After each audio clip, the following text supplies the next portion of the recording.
प्रकट की उसे हम कभी भूल नहीं सकते हैं। साथियों, आजादी के अमृत महोत्सव में देश इन प्रयासों के जरिए अपने राष्ट्रीय प्रतीकों को पुनर्प्रतिष्ठित कर रहा है।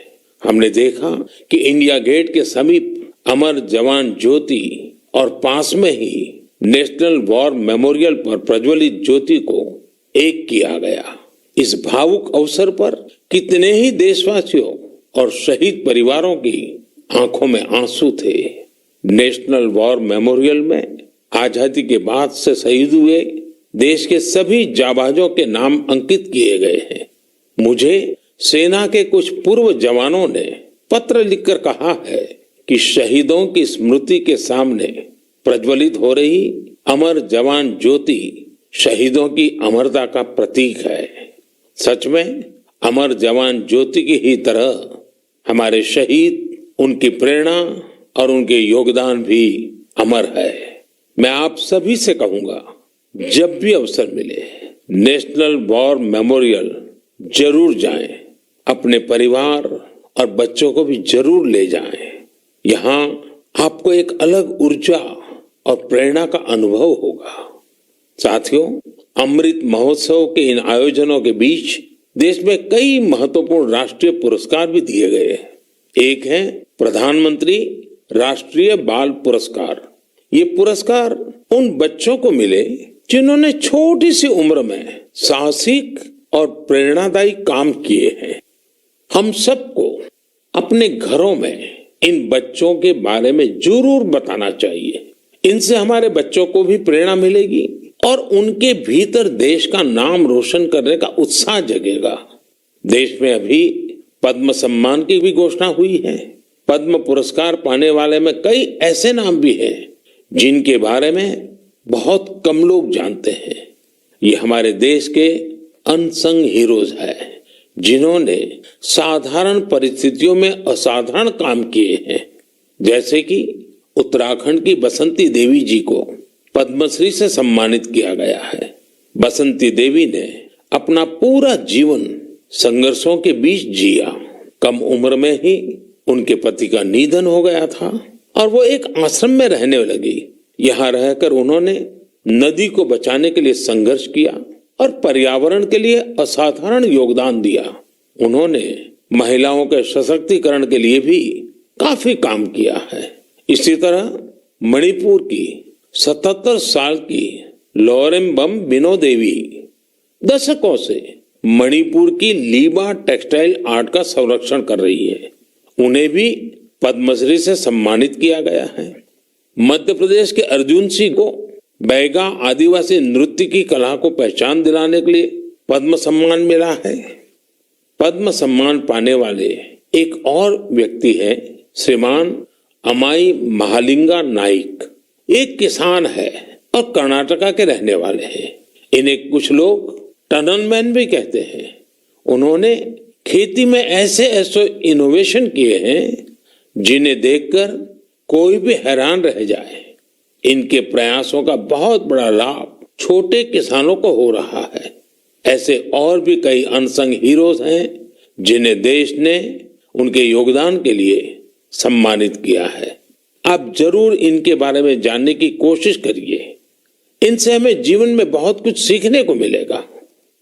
मेरे प्यारे देशवासियों, अमृत महोत्सव पर आप सब साथी मुझे ढेरों पत्र और मैसेज भेजते हैं, कई सुझाव भी देते हैं।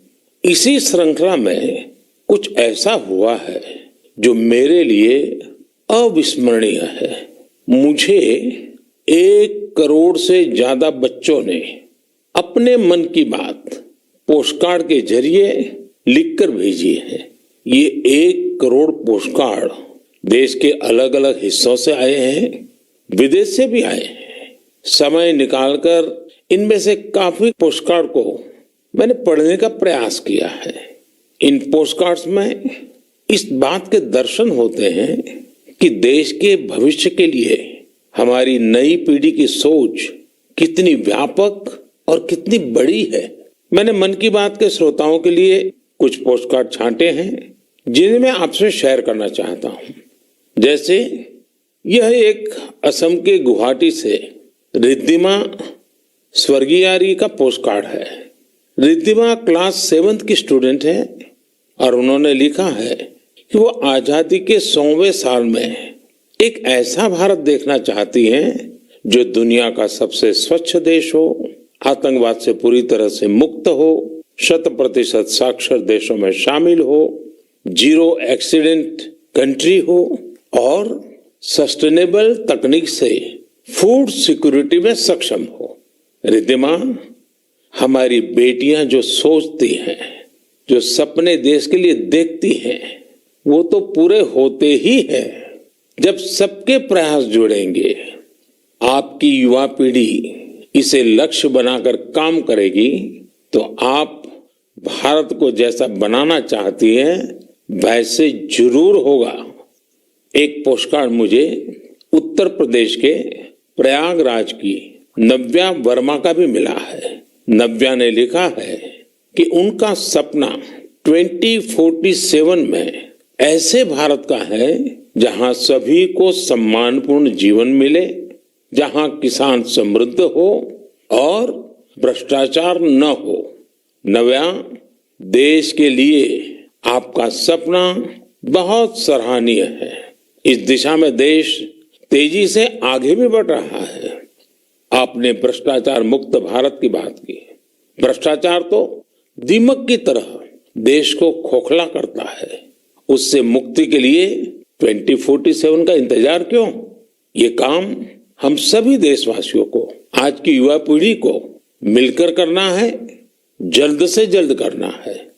और इसके लिए बहुत जरूरी है कि हम अपने कर्तव्यों को प्राथमिकता दें। जहां कर्तव्य निभाने का एहसास होता है, कर्तव्य सर्वोपरि होता है, वहां भ्रष्टाचार फटक भी नहीं सकता। साथियों, एक और पोस्टकार्ड मेरे सामने है चेन्नई से मोहम्मद इब्राहिम का। इब्राहिम 2047 में भारत को रक्षा के क्षेत्र में एक बड़ी ताकत के रूप में देखना चाहते हैं। वो चाहते हैं कि चंद्रमा पर भारत का अपना रिसर्च बेस हो और मंगल पर भारत मानव आबादी को बसाने का काम शुरू करे। साथ ही इब्राहिम पृथ्वी को भी प्रदूषण से मुक्त करने में भारत की बड़ी भूमिका देखते हैं। इब्राहिम, जिस देश के पास आप जैसे नौजवान हो, उसके लिए कुछ भी असंभव नहीं है। साथियों, मेरे सामने एक और पत्र है मध्य प्रदेश के रायसेन में सरस्वती विद्या मंदिर में क्लास 10 की छात्रा भावना का। सबसे पहले तो मैं भावना को कहूंगा कि आपने जिस तरह अपने पोस्टकार्ड को तिरंगे से सजाया है वो मुझे बहुत अच्छा लगा। भावना ने क्रांतिकारी शिरीष कुमार के बारे में लिखा है। साथियों, मुझे गोवा से लॉरेंसियो परेरा का पोस्टकार्ड भी मिला है। ये क्लास 12 की स्टूडेंट है। इनके पत्र का भी विषय है आजादी के अनसंग हीरोज। मैं इसका हिंदी भावार्थ आपको बता रहा हूं। इन्होंने लिखा है, भिकाजी कामा भारतीय स्वतंत्रता संग्राम में शामिल रही सबसे बहादुर महिलाओं में से एक थी। उन्होंने बेटियों को सशक्त करने के लिए देश विदेश में बहुत से अभियान चलाए, अनेक प्रदर्शनियां लगाई। निश्चित तौर पर भिकाजी कामा स्वाधीनता आंदोलन की सबसे जाबाज महिलाओं में से एक थी। 1907 में उन्होंने जर्मनी में तिरंगा फहराया था। इस तिरंगे को डिजाइन करने में जिस व्यक्ति ने उनका साथ दिया था वो थे श्री श्यामजी कृष्ण वर्मा। श्री श्यामजी कृष्ण वर्मा जी का निधन 1930 में जेनेवा में हुआ था। उनकी अंतिम इच्छा थी कि भारत की आजादी के बाद उनकी अस्थियां भारत लाई जाए। वैसे तो 1947 में आजादी के दूसरे ही दिन उनकी अस्थियां भारत वापस लानी चाहिए थी, लेकिन ये काम नहीं हुआ। शायद परमात्मा की इच्छा होगी ये काम मैं करूं और इस काम का सौभाग्य भी मुझे ही मिला। जब मैं गुजरात का मुख्यमंत्री था तो वर्ष 2003 में उनकी अस्थियां भारत लाई गई थी। श्यामजी कृष्ण वर्मा जी की स्मृति में उनके जन्म स्थान कच्छ के मांडवी में एक स्मारक का निर्माण भी हुआ है। साथियों, भारत की आजादी के अमृत महोत्सव का उत्साह केवल हमारे देश में ही नहीं है। मुझे भारत के मित्र देश क्रोएशिया से भी 75 पोस्टकार्ड मिले हैं। क्रोएशिया के जाग्रेब में school of applied arts and design के स्टूडेंट्स, उन्होंने ये 75 कार्ड्स भारत के लोगों के लिए भेजे हैं और अमृत महोत्सव की बधाई दी है। मैं आप सभी देशवासियों की तरफ से क्रोएशिया और वहां के लोगों को धन्यवाद देता हूं। मेरे प्यारे देशवासियों, भारत शिक्षा और ज्ञान की तपोभूमि रहा है। हमने शिक्षा को किताबी ज्ञान तक ही सीमित नहीं रखा, बल्कि इसे जीवन के एक समग्र अनुभव के तौर पर देखा है। हमारे देश की महान विभूतियों का भी शिक्षा से गहरा नाता रहा है। पंडित मदन मोहन मालवीय जी ने जहां बनारस हिंदू विश्वविद्यालय की स्थापना की, वहीं महात्मा गांधी ने गुजरात विद्यापीठ के निर्माण में अहम भूमिका निभाई। गुजरात के आणंद में एक बहुत ही प्यारी जगह है वल्लभ विद्यानगर। सरदार पटेल के आग्रह पर उनके 2 सहयोगियों भाई काका और भीखा भाई ने वहां युवाओं के लिए शिक्षा केंद्रों की स्थापना की। इसी तरह पश्चिम बंगाल में गुरुदेव रविंद्रनाथ टैगोर ने शांति निकेतन की स्थापना की। महाराजा गायकवाड़ भी शिक्षा के प्रबल समर्थकों में से एक थे। उन्होंने कई शिक्षण संस्थानों का निर्माण करवाया और डॉक्टर अंबेडकर और श्री अरविंदो समेत अनेक विभूतियों को उच्च शिक्षा के लिए प्रेरित किया। ऐसे ही महानुभावों की सूची में एक नाम राजा महेंद्र प्रताप सिंह जी का भी है।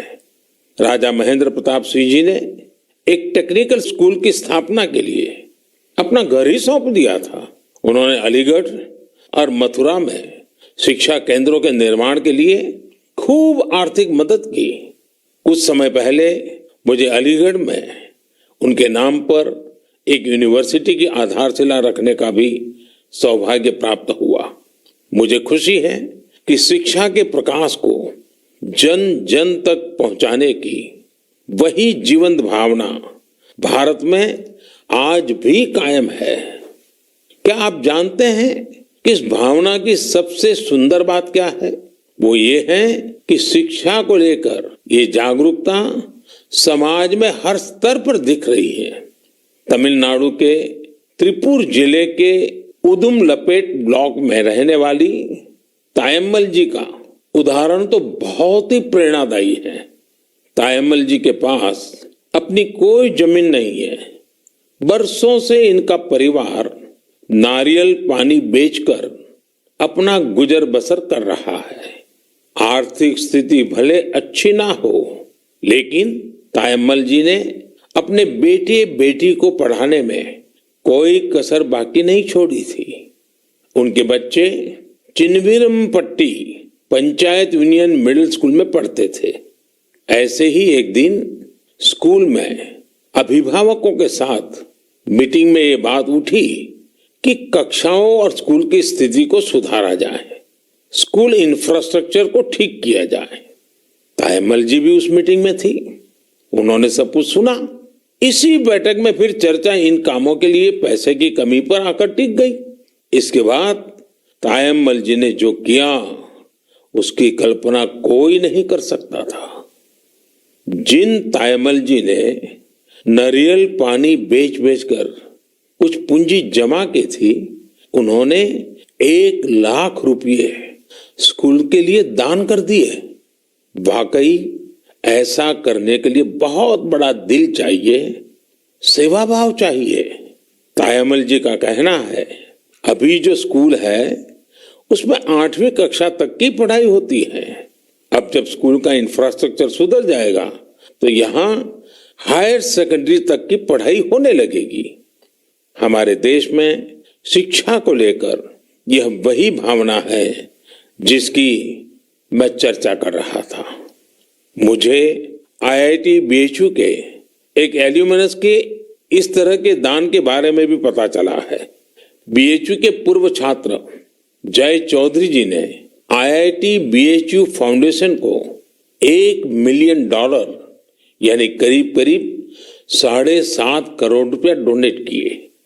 साथियों, हमारे देश में अलग अलग क्षेत्रों से जुड़े बहुत सारे लोग हैं जो दूसरों की मदद कर समाज के प्रति अपनी जिम्मेदारी का निर्वाह कर रहे हैं। मुझे बेहद खुशी है कि इस तरह के प्रयास उच्च शिक्षा के क्षेत्र में, खासकर हमारी अलग अलग आईआईटीज में निरंतर देखने को मिल रहे हैं। केंद्रीय विश्वविद्यालयों में भी इस प्रकार के प्रेरक उदाहरणों की कमी नहीं है। इस तरह के प्रयासों को और बढ़ाने के लिए पिछले साल सितंबर से देश में विद्यांजलि अभियान की शुरुआत हुई है। इसका उद्देश्य अलग अलग संगठनों, सीएसआर और निजी क्षेत्र की भागीदारी से देश भर के स्कूलों में शिक्षा की गुणवत्ता में सुधार लाना है। विद्यांजलि सामुदायिक भागीदारी और ओनरशिप की भावना को आगे बढ़ा रही है। अपने स्कूल, कॉलेज से निरंतर जुड़े रहना, अपनी क्षमता के अनुसार कुछ न कुछ योगदान देना, यह एक ऐसी बात है जिसका संतोष और आनंद अनुभव लेकर ही पता चलता है। मेरे प्यारे देशवासियों, प्रकृति से प्रेम और हर जीव के लिए करुणा, ये हमारी संस्कृति भी है और सहज स्वभाव भी है। हमारे इन्हीं संस्कारों की झलक अभी हाल ही में तब दिखी जब मध्य प्रदेश के पेंच टाइगर रिजर्व में एक बाघिन ने दुनिया को अलविदा कर दिया। इस बाघिन को लोग कॉलर वाली बाघिन कहते थे। वन विभाग ने इसे T15 नाम दिया था। इस बाघिन की मृत्यु ने लोगों को इतना भावुक कर दिया जैसे उनका कोई अपना दुनिया छोड़ गया हो। लोगों ने बाकायदा उसका अंतिम संस्कार किया, उसे पूरे सम्मान और स्नेह के साथ विदाई दी। आपने भी ये तस्वीरें सोशल मीडिया में जरूर देखी होगी। पूरी दुनिया में प्रकृति और जीवों के लिए हम भारतीयों के इस प्यार की खूब सराहना हुई। कॉलर वाली बाघिन ने जीवन काल में 29 शावकों को जन्म दिया और 25 को पाल पोसकर बड़ा भी बनाया। हमने T15 के इस जीवन को भी सेलिब्रेट किया और जब उसने दुनिया छोड़ी तो उसे भावुक विदाई भी दी। यही तो भारत के लोगों की खूबी है। हम हर चेतन जीव से प्रेम का संबंध बना लेते हैं। ऐसा ही एक दृश्य हमें इस बार गणतंत्र दिवस की परेड में भी देखने को मिला। इस परेड में प्रेसिडेंट्स बॉडीगार्ड्स के चार्जर घोड़े विराट ने अपनी आखिरी परेड में हिस्सा लिया। घोड़ा विराट 2003 में राष्ट्रपति भवन आया था और हर बार गणतंत्र दिवस पर कमांडेंट चार्जर के तौर पर परेड को लीड करता था। जब किसी विदेशी राष्ट्राध्यक्ष का राष्ट्रपति भवन में स्वागत होता था तब भी वह अपनी यह भूमिका निभाता था। इस वर्ष आर्मी डे पर घोड़े विराट को सेना प्रमुख द्वारा कॉज कमेंडेशन कार्ड भी दिया गया। विराट की विराट सेवाओं को देखते हुए उसकी सेवानिवृत्ति के बाद उतने ही भव्य तरीके से उसे विदाई दी गई। मेरे प्यारे देशवासियों, जब एकनिष्ठ प्रयास होता है, नेक नियत से काम होता है तो उसके परिणाम भी मिलते हैं। इसका एक बेहतरीन उदाहरण सामने आया है असम से। असम का नाम लेते ही वहां के चाय बागान और बहुत सारे नेशनल पार्क का ख्याल आता है। साथ ही एक सींग वाले गैंडे यानी वन हॉर्न राइनो की तस्वीर भी हमारे मन में उभरती है। आप सभी जानते हैं कि एक सींग वाला गैंडा हमेशा से असमिया संस्कृति का हिस्सा रहा है। भारत रत्न भूपेन हजारिका जी का ये गीत हर एक कान में गूंजता होगा। কাজিরঙার চির সেউজ পরিবেশ হস্তি ব্যাঘ্র রে পার এক ঘর গড় গড় পৃথিবী তাই পক্ষীর খুদিয়া প্রকাশ মোর কাজিরঙা নয় যে বন্য। साथियों, इस गीत का जो अर्थ है वो बहुत सुसंगत है। इस गीत में कहा गया है, काजीरंगा का हरा भरा परिवेश, हाथी और बाघ का निवास, एक सिंग वाले गैंडे को पृथ्वी देखे, पक्षियों का मधुर कलरव सुने। असम की विश्व प्रसिद्ध हथकरघा पर बुनी गई मूंगा और एरी की पोशाकों में भी गैंडों की आकृति दिखाई देती है। असम की संस्कृति में जिस गैंडे की इतनी बड़ी महिमा है, उसे भी संकटों का सामना करना पड़ता था।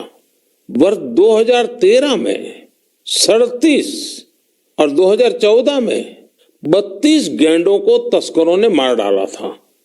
इस चुनौती से निपटने के लिए पिछले 7 वर्षों में असम सरकार के विशेष प्रयासों से गैंडों के शिकार के खिलाफ एक बहुत बड़ा अभियान चलाया गया। पिछले 22 सितंबर को वर्ल्ड राइनो डे के मौके पर तस्करों से जब्त किए गए 2400 से ज्यादा सिंगों को जला दिया गया था। यह तस्करों के लिए एक सख्त संदेश था। ऐसे ही प्रयासों का नतीजा है कि अब असम में गैंडों के शिकार में लगातार कमी आ रही है। जहां 2013 में 37 गैंडे मारे गए थे, वहीं 2020 में 2 और 2021 में सिर्फ 1 गैंडे के शिकार का मामला सामने आया है। मैं गैंडों को बचाने के लिए असम के लोगों के संकल्प की सराहना करता हूं। साथियों, भारतीय संस्कृति के विविध रंगों और आध्यात्मिक शक्ति ने हमेशा से दुनिया भर के लोगों को अपनी ओर खींचा है। अगर मैं आपसे कहूं कि भारतीय संस्कृति अमेरिका, कनाडा, दुबई, सिंगापुर, पश्चिमी यूरोप और जापान में बहुत ही लोकप्रिय है, तो ये बात आपको बहुत सामान्य लगेगी, आपको कोई हैरानी नहीं होगी। लेकिन अगर ये कहूं कि भारतीय संस्कृति का लैटिन अमेरिका और साउथ अमेरिका में भी बड़ा आकर्षण है, तो आप एक बार जरूर सोच में पड़ जाएंगे। मैक्सिको में खादी को बढ़ावा देने की बात हो या फिर ब्राजील में भारतीय परंपराओं को लोकप्रिय बनाने का प्रयास, मन की बात में हम इन विषयों पर पहले चर्चा कर चुके हैं। आज मैं आपको अर्जेंटीना में फहरा रहे भारतीय संस्कृति के परचम के बारे में बताऊंगा। अर्जेंटीना में हमारी संस्कृति को बहुत पसंद किया जाता है। 2018 में मैंने अर्जेंटीना की अपनी यात्रा के दौरान योग के कार्यक्रम में योगा फॉर पीस में हिस्सा लिया था। यहाँ अर्जेंटीना में एक संस्था है, हस्तिनापुर फाउंडेशन। आपको सुनकर के आश्चर्य होता है ना, कहाँ अर्जेंटीना और वहां भी हस्तिनापुर फाउंडेशन। यह फाउंडेशन अर्जेंटीना में भारतीय वैदिक परंपराओं के प्रसार में जुटा है। इसकी स्थापना 40 साल पहले एक मैडम प्रोफेसर एडा एल्ब्रेट ने की थी। आज प्रोफेसर एडा एल्ब्रेट 90 वर्ष की होने जा रही है। भारत के साथ उनका जुड़ाव कैसे हुआ, ये भी बहुत दिलचस्प है। जब वो 18 साल की थी, तब पहली बार भारतीय संस्कृति की शक्ति से उनका परिचय हुआ। उन्होंने भारत में काफी समय भी बिताया, भगवत गीता और उपनिषदों के बारे में गहराई से जाना। आज हस्तिनापुर फाउंडेशन के 40,000 से अधिक सदस्य हैं और अर्जेंटीना एवं अन्य लैटिन अमेरिकी देशों में इसकी करीब 30 शाखाएं हैं। हस्तिनापुर फाउंडेशन ने स्पेनिश भाषा में 100 से अधिक वैदिक और दार्शनिक ग्रंथ भी प्रकाशित किए हैं। इनका आश्रम भी बहुत मनमोहक है। आश्रम में 12 मंदिरों का निर्माण कराया गया है, जिनमें अनेक देवी देवताओं की मूर्तियां हैं। इन सब के केंद्र में एक ऐसा मंदिर भी है जो अद्वैतवादी ध्यान के लिए बनाया गया है। साथियों, ऐसे ही सैकड़ों उदाहरण यह बताते हैं हमारी संस्कृति हमारे लिए ही नहीं बल्कि पूरी दुनिया के लिए एक अनमोल धरोहर है। दुनिया भर के लोग उसे जानना चाहते हैं, समझना चाहते हैं, जीना चाहते हैं।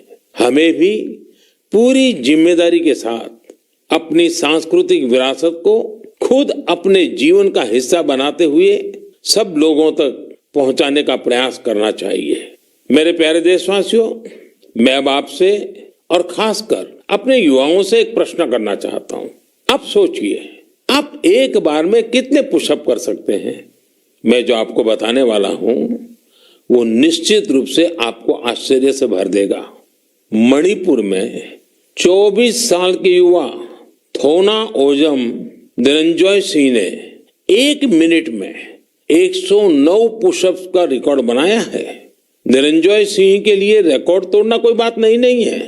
इससे पहले भी उन्होंने 1 मिनट में एक हाथ से सबसे ज्यादा नकल पुशअप्स का रिकॉर्ड बनाया था। मुझे पूरा विश्वास है कि निरंजॉय सिंह से आप प्रेरित होंगे और फिजिकल फिटनेस को अपने जीवन का हिस्सा बनाएंगे। साथियों, आज मैं आपके साथ लद्दाख की एक ऐसी जानकारी साझा करना चाहता हूं जिसके बारे में जानकर आपको जरूर गर्व होगा। लद्दाख को जल्द ही एक शानदार ओपन सिंथेटिक ट्रैक और एस्ट्रो टर्फ फुटबॉल स्टेडियम की सौगात मिलने वाली है। यह स्टेडियम 10,000 फीट से अधिक की ऊंचाई पर बन रहा है और इसका निर्माण जल्द पूरा होने वाला है। लद्दाख का यह सबसे बड़ा ओपन स्टेडियम होगा जहां 30,000 दर्शक एक साथ बैठ सकेंगे। लद्दाख के इस आधुनिक फुटबॉल स्टेडियम में 8 लेन वाला एक सिंथेटिक ट्रैक भी होगा। इसके अलावा यहाँ 1,000 बेड वाले एक हॉस्टल की सुविधा भी होगी। आपको ये जानकर भी अच्छा लगेगा कि इस स्टेडियम को फुटबॉल की सबसे बड़ी संस्था फीफा ने भी सर्टिफाई किया है। जब भी स्पोर्ट्स का ऐसा कोई बड़ा इंफ्रास्ट्रक्चर तैयार होता है तो यह देश के युवाओं के लिए बेहतरीन अवसर लेकर आता है। साथ साथ जहां ये व्यवस्था होती है वहां भी देश भर के लोगों का आना जाना होता है, टूरिज्म को बढ़ावा मिलता है और रोजगार के अनेक अवसर पैदा होते हैं। इस स्टेडियम का भी लाभ लद्दाख के हमारे अनेकों युवाओं को होगा। मेरे प्यारे देशवासियों, मन की बात में इस बार भी हमने अनेक विषयों पर बात की। एक विषय और है जो इस समय सबके मन में है और वो है कोरोना का। कोरोना की नई वेव से भारत बहुत सफलता के साथ लड़ रहा है। ये भी गर्व की बात है कि अब तक करीब करीब 4.5 करोड़ बच्चों ने कोरोना वैक्सीन की डोज ले ली है। इसका मतलब यह हुआ कि 15 से 18 साल की आयु वर्ग के लगभग 60% यूथ ने 3 से 4 हफ्ते में ही टीके लगवा लिए हैं। इससे न केवल हमारे युवाओं की रक्षा होगी बल्कि उन्हें पढ़ाई जारी रखने में भी मदद मिलेगी। एक और अच्छी बात यह भी है कि 20 दिन के भीतर ही 1 करोड़ लोगों ने प्रिकॉशन डोज भी ले ली है। अपने देश की वैक्सीन पर देशवासियों का ये भरोसा हमारी बहुत बड़ी ताकत है। अब तो कोरोना संक्रमण के केस भी कम होने शुरू हुए हैं। ये बहुत सकारात्मक संकेत है। लोग सुरक्षित रहें, देश की आर्थिक गतिविधियों की रफ्तार बनी रहे, हर देशवासी की यही कामना है।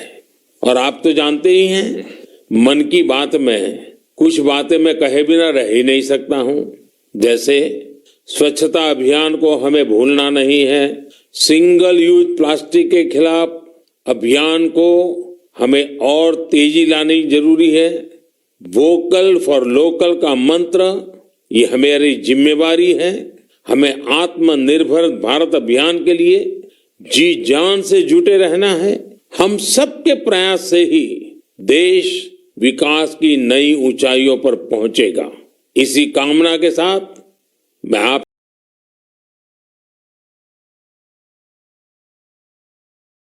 आपसे विदा लेता हूं। बहुत बहुत धन्यवाद।